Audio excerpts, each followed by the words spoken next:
Hoje, doutor Eduardo Greco, que é gastroenterologista, está com a gente, gastrocirurgião, seja bem-vindo. Tudo bem? Tudo bem, graças a Deus. Olha, a gente quando fala em prisão de ventre, a gente fala, infelizmente, num percentual tão alto da população, principalmente das mulheres, né? As mulheres, idosos, mas a porcentagem das... A parcela feminina da população é que sofre mais com o intestino preso. E por quê? Que o intestino preso... É a questão hormonal, né? É a questão hormonal feminina e aí associada não só essa dificuldade que tem do peristaltismo e da interferência dos hormônios femininos para isso, as questões que a gente acha que deve abordar, que é a hidratação, falta de atividade física, dieta não equilibrada, às vezes a pessoa também acha que está comendo algum alimento que vai favorecer o intestino e na verdade está prejudicando. Então acho que a gente precisa abordar essa tríade, a hidratação, alimentação e atividade física, importantíssimo. Agora, quando a gente fala em alimentação, a gente não pode esquecer o quanto que somos seres individuais, né?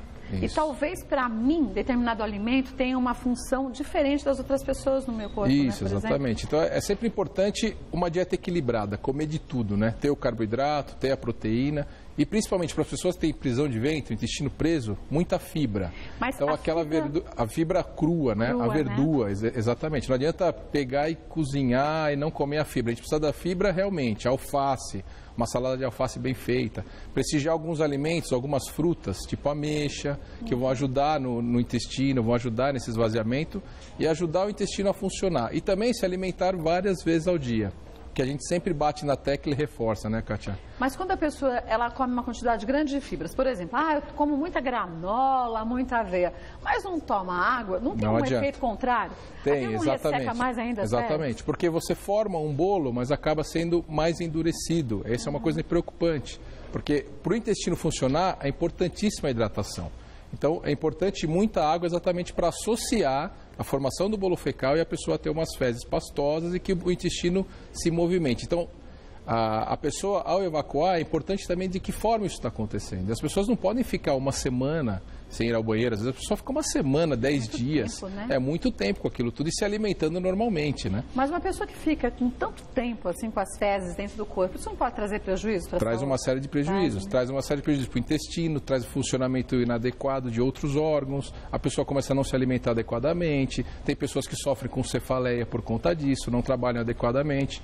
Então o importante é você equilibrar, dieta rica em fibras, muita hidratação e é óbvio, se as pessoas não melhorem, que você bem disse, cada um é de um jeito, né? Você tem um organismo, talvez você precise de uma ajuda, de uma medicação e não sair por aí tomando remédio que a vizinha achou que para ela foi bem, porque às vezes vai fazer mal para você. Mas tem gente que oscila entre prisão de ventre e diarreia, aquela tal síndrome do intestino irritável. Isso é uma outra causa importante que é muito comum em jovens.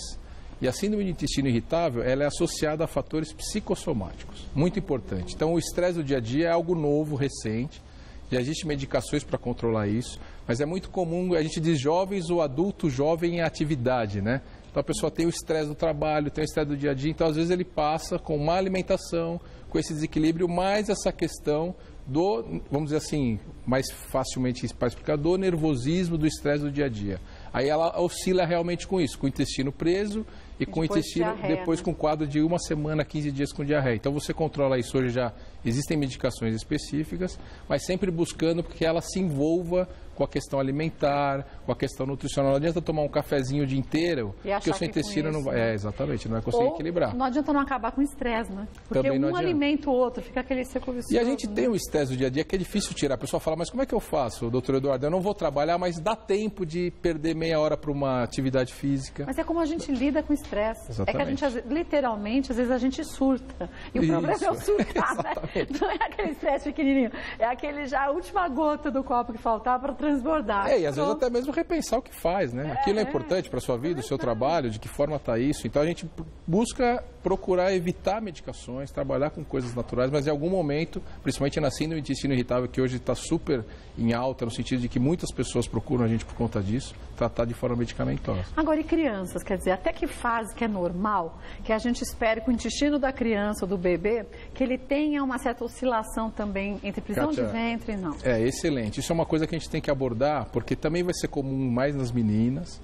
A gente tem que se preocupar porque o bebê ele está num processo de formação ainda intestinal. Existe um tempo para isso. Ele não nasce totalmente perfeito. Então, toda a parte nervosa, de intestinal, do peristaltismo, com o tempo isso vai se adequando.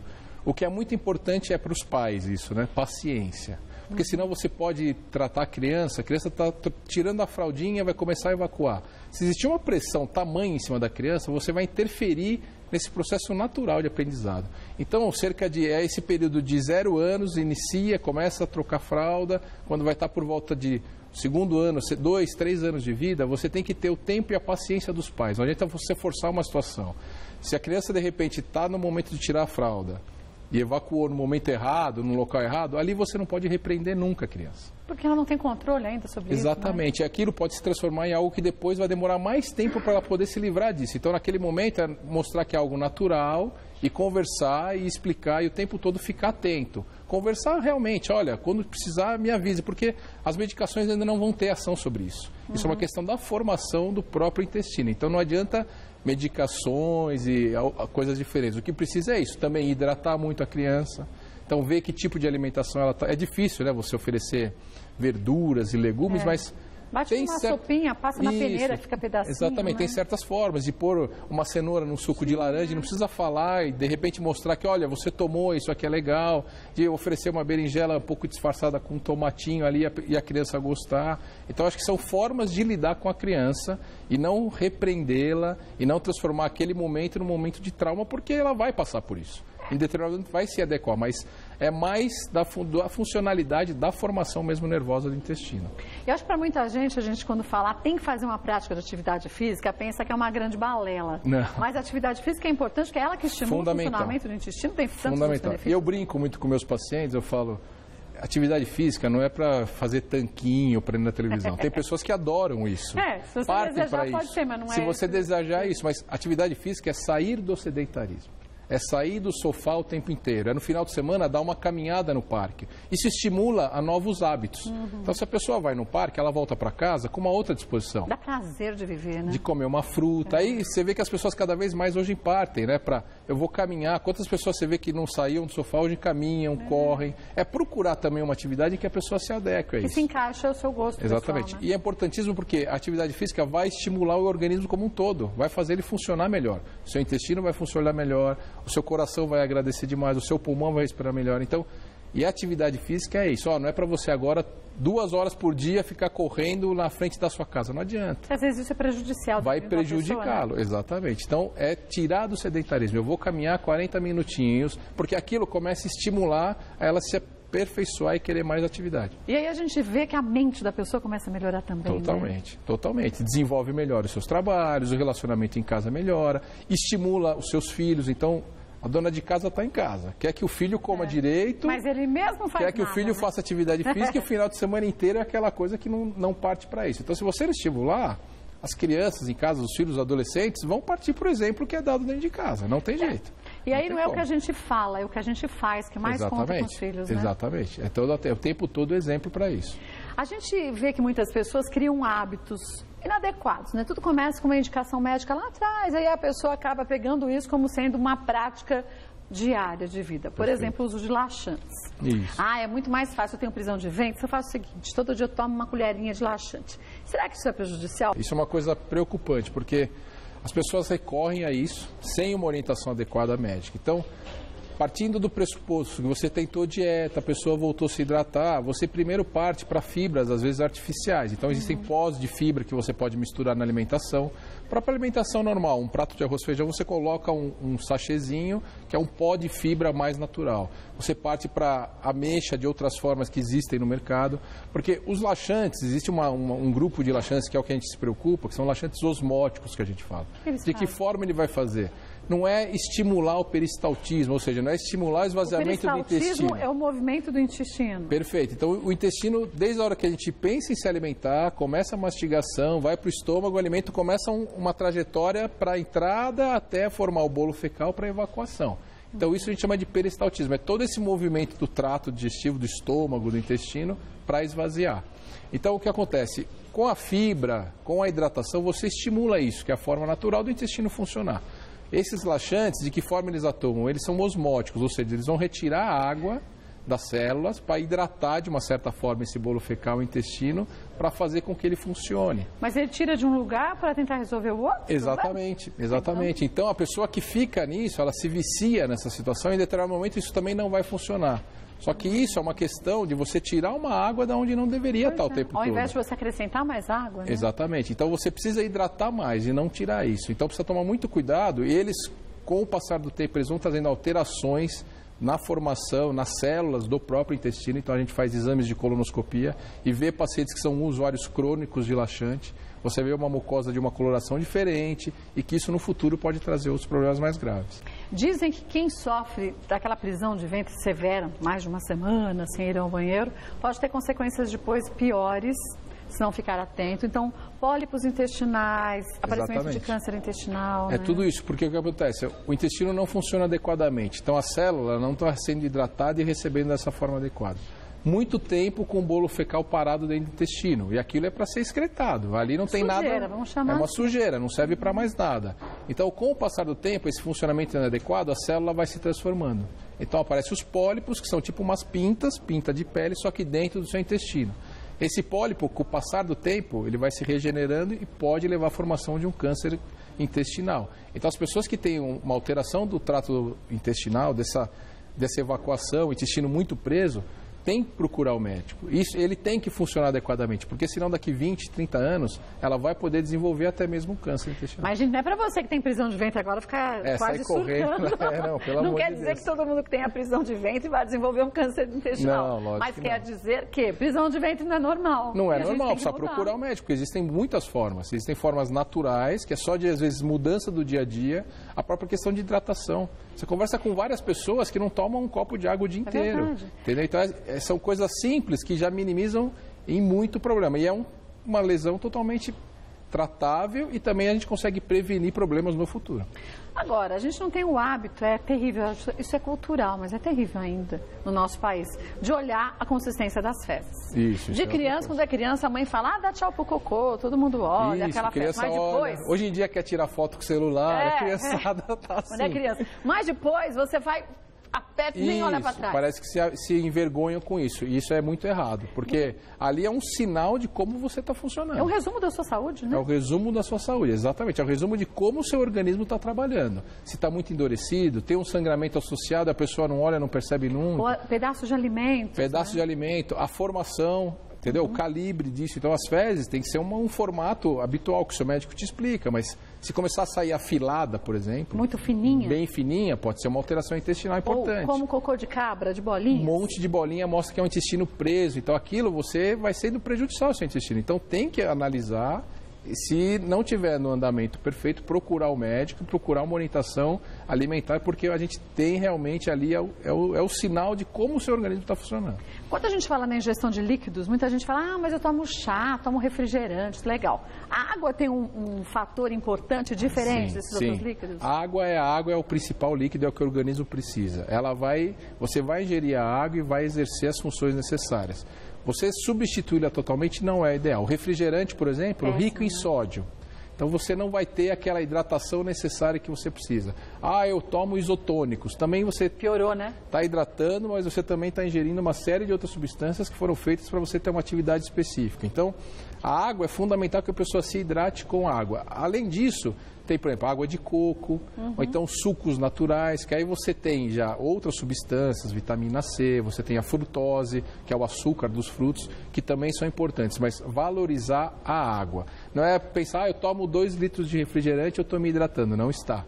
Pelo contrário, né? Não está, dizem exatamente. Alguns médicos, não sei se você concorda aqui com isso, que o efeito de um copo de refrigerante no organismo, para a gente se livrar dele, da quantidade de sódio, outros problemas, e a gente tem corantes e tudo que é antes, a gente precisa de 35 copos de água para limpar isso tudo. Exatamente. Outra coisa que é muito que se contradiz, mas bebida alcoólica. É pior. Né? Então, a bebida alcoólica inibe outros hormônios que vão te desidratar, entendeu? Então, a água é importantíssima. Eu tomo litros e litros de cerveja, estou me hidratando. Muito pelo contrário, porque ele vai inibir hormônios antidiuréticos, que a gente fala, e a pessoa também vai urinar mais por conta do álcool. Então, não dá para substituir. A água é fundamental e para as pessoas que têm intestino preso é o primeiro passo. Começar a se hidratar já vai mudar radicalmente na grande maioria das pessoas, Kátia. Para a gente encerrar, tem gente que fala assim, não tenho intestino preso, mas quando eu viajo, aí eu demoro 5, 6 dias para ir no banheiro. Mas é normal, eu estou viajando. Das viagens que as pessoas procuram, é muito normal, muito natural. É normal isso acontecer, né? A pessoa viaja, vai ter mudança do hábito intestinal, realmente, vai mudar. Geralmente intestino mais preso, ou às vezes por conta da viagem do que se alimentou num avião, ou em algum posto que parou com o carro, vem a ter diarreia. Mas o mais comum é até ficar com o intestino preso por conta de viagens. O que a gente sempre dá dica? É até bom porque parece repetitivo, né? Mas a gente força isso e a pessoa fica hoje com essa ideia, preciso me hidratar. Sempre muito líquido, você vai comer em um local inadequado, você vai às vezes pular uma refeição, você não vai almoçar direito, fica num voo às vezes de 8 horas. Desidrata mais ainda. Desidrata mais ainda. E quando você chegar, nos primeiros dias, procurar um pouco, buscar o que é do seu hábito. As pessoas fogem totalmente, né? Então hoje eu vi tudo que tem da gastronomia regional, exatamente. Né? Cheguei numa viagem de 10 dias e eu quero os 10 dias... Então, no primeiro momento, toma um café um pouco mais buscando o que você está acostumado, até para o seu organismo entender que não teve uma mudança tão brusca. Não é que porque você vai para os Estados Unidos que tem que tomar um café só com bacon. Chega no interior, come só doce de leite, aí no dia seguinte está com uma baita diarreia, entendeu? Então, assim, procura se habituar 1, 2 dias para o seu organismo ir entrando aos poucos e se alimentar depois, sim, você vai estar lá, você vai estar viajando. Tem muitas pessoas que têm a questão emocional associada, que é óbvio, de férias ninguém passa mal, né? A dor de estômago sobe, o intestino funciona bem. Eles falam, é só sair de férias. É só sair de férias que vai. Agora, por isso que dá a síndrome pós-férias, que é uma síndrome de depressão para muita gente. Sim, muita gente. Não, tem pessoas que vai chegando à volta das férias e entra na depressão. Já vai ficando doente, né? Tomada, total. Mas tem gente que tem vergonha de ir ao banheiro para poder fazer o seu cocô. Vamos falar isso para todo mundo entender. É isso. Mas aí fica segurando. É horrível, isso não é pior que tudo? É pior ainda, porque você está inibindo algo que é funcional. Então a gente estimula para que você obedeça ao peristaltismo do seu intestino. É até legal aquelas pessoas que falam que são reloginhos, né? Hoje eu sou um reloginho, eu tenho hora, porque ela começa a se habituar com aquilo. E ficar inibindo o tempo inteiro, hoje é exatamente isso. Todas as pessoas precisam ir ao banheiro. Não tem que ter vergonha disso, todo mundo é fisiológico, é natural. Então você inibir, e as pessoas às vezes têm durante o trabalho uma necessidade e ficam, só querem ir na sua casa. É óbvio que no ambiente da sua casa você está mais tranquilo, é o seu próprio ambiente. Mas se tem a necessidade, você não pode inibir porque você vai trabalhar contra o peristaltismo que você bem explicou, que é essa movimentação do intestino, e você vai favorecer a pessoa a ter intestino preso e todos esses problemas que a gente abordou aqui. Olha, é claro que esse espaço que a gente tem aqui, eu particularmente adoro, que a gente aprende bastante, mas não supre a sua necessidade de ir ao médico. Talvez para você a indicação seja outra completamente diferente do que foi dito aqui. Então, percebeu que você não consegue evacuar direitinho, ou que a coloração das fezes está diferente, está com pedaços de comida, tem sangramento, ou na textura, no comprimento diferente do que era, vai no médico. E fala abertamente. Tem gente que vai no médico, mas também não fala. Não conta nada que tem aí, não adianta. Temos que saber. Lá somos só os dois, né? Então, o médico não tem bola de cristal, né? Exatamente. Então tem que contar. Olha, qualquer contato que você queira do Dr. Eduardo Greco, que é gastrocirurgião, o site é o www.leforte.com.br. Lá você tem informações sobre o trabalho dele. Obrigada mais uma vez. Sempre bom tê-lo aqui, viu? Muito obrigado. Obrigada mesmo.